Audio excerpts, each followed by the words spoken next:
ტიციან ტაბიძე, პავლო იაშვილი, ვალერიან გაფრინდაშვილი. ამ სკოლის კედლებში ისწავლეს ანბანი ცისფერყანწელებმაც. გიმნაზიის ბაღში ცისფერყანწელები ამ 700-წლოვან ჭადართან იკრიბებოდნენ, სადაც ახალგაზრდა პოეტები ხშირად ამხის ტოტებზე შემომსხდრები იმერული ქალაქიდან სახალხოდ კითხულობდნენ ლექსებს. ასე მთელ ქუთაისს პოეზიას აზიარებდნენ. ქუთაისის კლასიკური გიმნაზია დაამთავრეს ძმებმა ნიკურაძეებმა. პორშეს ქარხანაში ივანე ნიკურაძის მიერ შექმნილ ინჟინერიას ახლაც იყენებენ. მისი ძმა ქართველი შინდლერის სახელწოდებით არის ცნობილი, რომელმაც არაერთი ებრაელი გადაარჩინა საკონცენტრაციო ბანაკს. კლასიკურ გიმნაზიაში 6 წელი სწავლობდა ბაღდადში დაბადებული რუსი პოეტი და დრამატურგი ვლადიმერ მაიაკოვსკი. სკოლა საბჭოთა პერიოდში მის სახელსაც ატარებდა. 1995 წელს გიმნაზიას აკაკი წერეთლის სახელი მიენიჭა.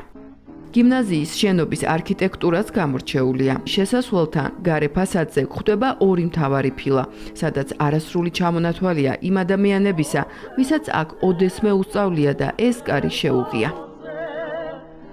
მათ შორის არიან კირილე ლორთქიფანიძე, მამია გურიელი, გიორგი წერეთელი, ნიკო ნიკოლაძე, სერგეი მესხი, ვასო აბაშიძე, კოტე მესხი, ექვთიმე თაყაიშვილი, ნიკო მარი, ნიკო ლორთქიფანიძე, ლეო ქიაჩელი, კოლაუ ნადირაძე, სარგის კაკაბაძე, დიმიტრი უზნაძე, შალვა ნუცუბიძე, დავით კაკაბაძე. მათ დაწყებულ ისტორიას ამ ისტორიულ კედლებში ახლა ახალი მოსწავლეები განაგრძობენ.